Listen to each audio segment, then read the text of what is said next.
કે જાણે દરિયો છે, દરિયો. જોઈ લ્યો ભાઈ સાહેબ, જો આ ટ્રક ભરીને કંઈક સામાન એવો લાગે છે. એટલે સામાન્ય મનસે કે આમાં રેતી ને એવું હોય છે.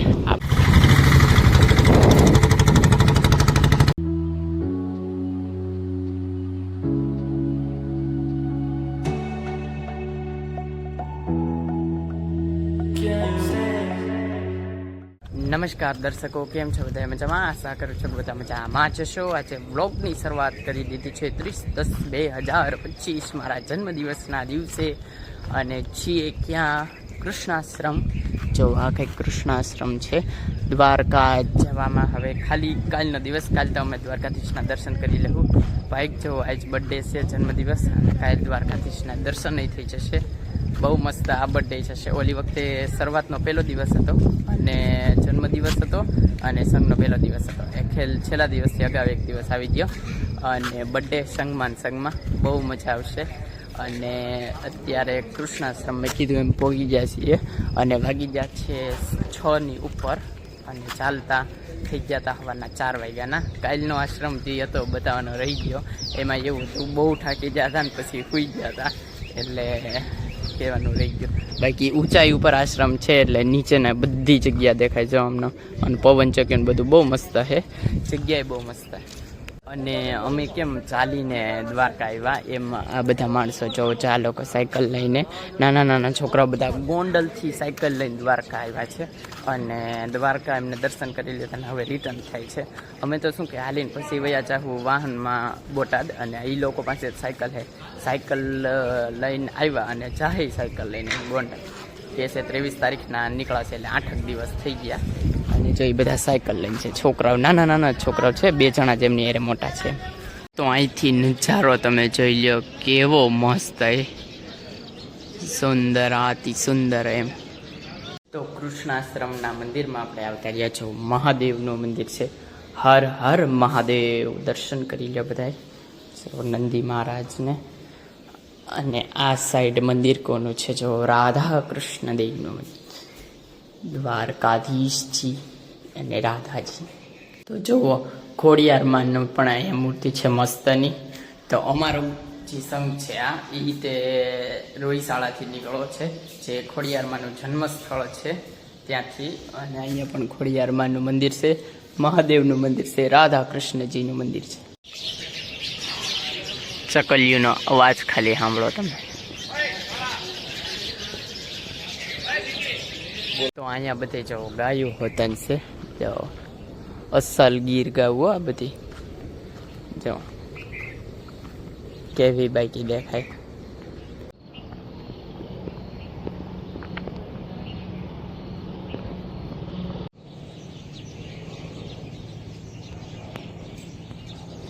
તો વાતાવરણ એકદમ મસ્ત થઈ ગયું છે. હવે સનરાઈઝ થઈ ગયો છે, 7 વાગી ગયા છે અને સૂર્ય દેવતા દેખાતા નથી વાદળ છાયા વાતાવરણના કારણે.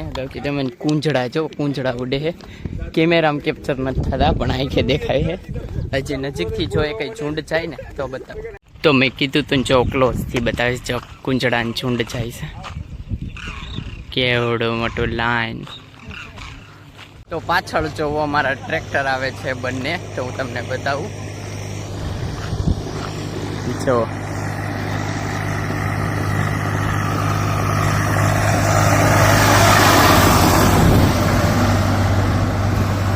તો સેકન્ડ નંબરનું ટ્રેક્ટર એટલે બીજું સામાનનું ટ્રેક્ટર આવી ગયું. રસોડાનું ગયું આગળ, હવે સામાનનું ટ્રેક્ટર આવી ગયું છે. તો તમને બતાવું છે.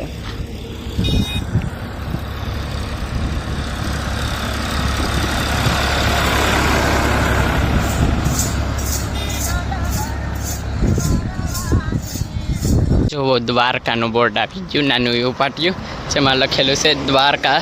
300 અમે 30 આવી ગયા છીએ. 300-350 કિલોમીટરથી 30. હવે માત્ર 30 કિલોમીટર દૂર એટલે દ્વારકાધીશના ક્ષેત્રફળમાં આવી ગયા છીએ. જોકે આખી પૃથ્વી બ્રહ્માંડ જ દ્વારકાધીશનું છે, પણ આ તો રાજાધિરાજ દ્વારિકા નગરીનું છે ક્ષેત્રફળ એમ. અને એ ક્ષેત્રફળમાં અમે ચાલતા હવે જે આમ કહેવાય ને ઉર્જા અલગ જ આવી છે. સવારનો નાસ્તો ચામુંડમાના એક મંદિરમાં જો આખો સંઘ બેસી ગયો છે, બધા નાસ્તો કરે છે. જો ગાંઠિયા ને કઢી ને આ જો બધા નાસ્તો કરે ભાઈ બધા. તો થોડોક વરસાદ આવી ગયો છે અને રોડ ને બધું ભીનું ભીનું થઈ ગયું છે અને ચાલતા થઈ ગયા છીએ. નાસ્તો થઈ ગયો અને અત્યારના 10 ઉપર વાગી ગયા છે. બપોરનો ઉતારો ક્યાં છે નક્કી નથી, જમવાનું છે પાકું છે. સાંજનો ઉતારો નક્કી છે, જે અહીંથી 12 કિલોમીટર આગળ છે. તો ચાલતું રહેવાનું છે. બધું પલળી ગયું રોડ ને, હું જો વાહનો નથી આવતા એટલા બધા, અને તમે જોઈ શકો. તો જો આ જે થાંભલો છે મેન લાઇનનો ઇલેક્ટ્રિકનો, એમાં જો તાર નીચે પાડી દીધા છે.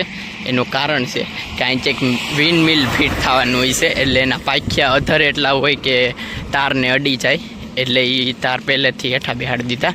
પછી આમ અંદરની સાઈડ પવનચક્કી ફિટ થઈ જાય એમ ટૂંકમાં. બાકી વાતાવરણ એકદમ ચિલ્ડ થઈ ગયું છે, કોઈને લાગે જ નહીં કે 10:30 વાગ્યા છે એમ. બાકી અત્યારના ખરો તડકો હોય, ટોપી પહેરીને અમે હાલતા, એને બદલે અત્યારના ઓઢીને હાલવું પડે છે એમ. જો આ બધે પાણી ભર્યા છે.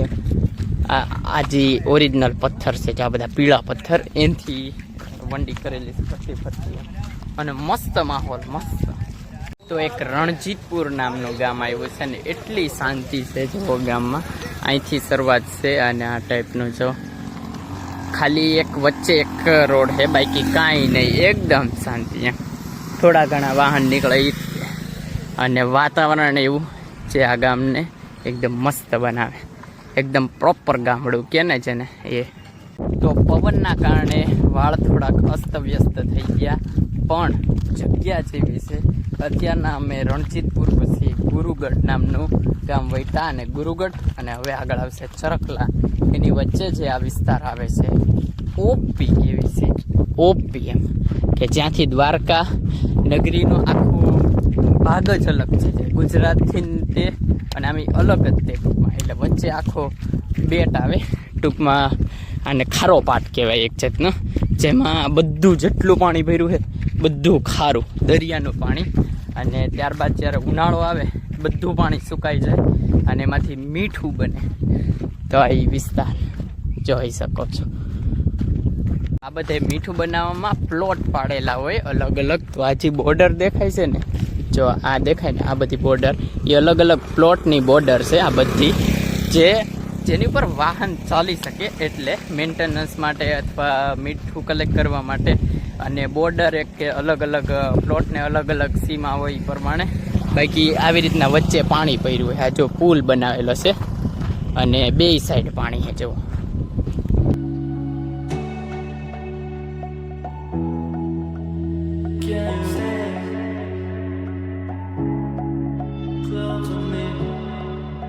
ક્યાં હારી આવી તા વરસાદ આવવા માંડ્યો ધીમે ધીમે.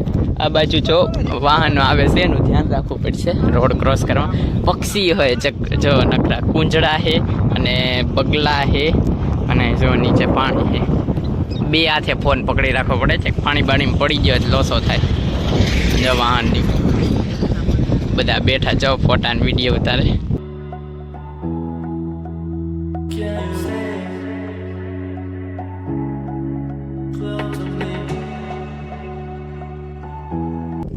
તો અવાજ પવનનો બહુ ઝાઝો છે, એટલે મારો અવાજ ક્લિયર સંભળાય કે ન સંભળાય. પ્લસ વાહન છે એટલે આ સાઈડ જુઓ પાણી, ઓલી સાઈડ પાણી. હજી આ પાળાની ઓલી સાઈડ પાણી છે, આ પાળાની ઓલી સાઈડે પાણી, વચ્ચે રસ્તો મસ્ત હાયલા જ આવી છે. અને સામે ઓલી ઝૂંપડી દેખાય ને, ત્યાં પોગું છે, ત્યાંથી ફોટા વિડીયો ઉતારશું, ફોટા પાડશું, ફોટોશૂટ નાનું એવું બ્રેક માટે. કીધું તો આ અહીંયા આવવાનું છે, આ જગ્યાએ આવતા રહ્યા છીએ. અને આ જો શું લખ્યું, Charkala salt works, this property belong to Tata chemicals. એટલે આ વિસ્તાર ટાટા કેમિકલ્સની અંડર છે. જો વિશાળ જળરાશિ, એમ થાય કે જાણે દરિયો છે, દરિયો. જોઈ લ્યો ભાઈ સાહેબ. અને ઓલા વર્ષે આવ્યા ને તો એ સામે જો એ બે પાઇપલાઇન દેખાય ને, એમાંથી પાણી નીકળતું હતું.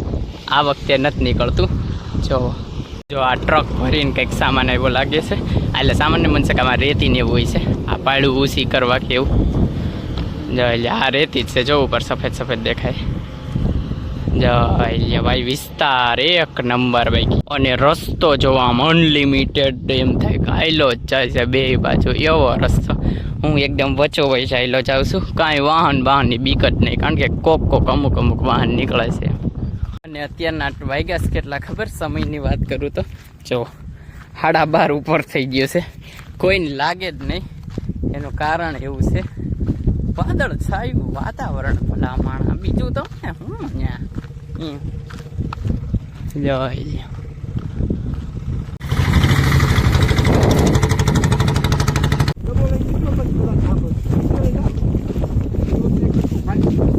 એક વાત નોટિસ કર્યા જેવી, શાંતિ એક નંબર, એટલી શાંતિ કે પવનના સુસવાટા કાનને હરી નીકળે એનો અવાજ આવે, એટલી શાંતિ. અને વાહનનો અવરો એવો મેં આગળ કીધું એમ. અને જો પાણી બધી રીતના ટૂંકમાં કુદરતથી નહીં સંપન્ન એકદમ, જો બધું ખારું પાણી. અને સામે જો ક્રેન પડી છે અહીંયા બધે. અહીંયા ઓલા વર્ષે અમે હોલ્ટ લીધો હતો, 5-10 મિનિટ બેઠા હતા આ જગ્યાએ. તો સામે જે હિટાચી દેખાય એનાથી મીઠું ભેગું કરવાનું હોય, અને જો એ મીઠા ઉપર જ એ હિટાચી ઊભી છે. અને આમ જય પાણી વિશાળ જળરાશી પાછી આવી ગઈ. તો સામે જુઓ જે પથ્થરમાં આંકા પડી ગયા છે ને, એ પાણીના કારણે એવા પથ્થર થઈ ગયા છે. જો આ એક સિંગલ પથ્થર જો એમાં આંકા પડી ગયા. આટલા ખારા પાટ બાદ જો માણસો કપાસ વાવેલો છે. અને જો દ્વારકા માત્ર ને માત્ર 16 કિલોમીટર હવે અમારી માટે.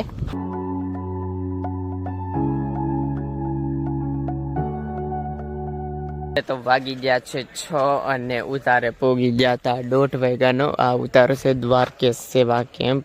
અને આજનું કિલોમીટર કવર કર્યું લગભગ 30 ઉપર. અને 1:30 આ જે ઉતારો છે એ રાત્રિનો ઉતારો છે, એને બદલે અમે એક ઉતારો જ કેન્સલ કરી, સીધો અમે ડાયરેક્ટ અહીંયા જ પહોંચી ગયા. અને બધા બહુ થાકી ગયા હતા, સૂઈ ગયા હતા, 3 કલાક સૂઈ ગયા. તો હાંજ તો હવે અમારે અહીંયા રોકાવાનું છે આખી રાત. અને સવારે ચાલતું થવાનું હવે માત્ર દ્વારકા 14 કિલોમીટર છે.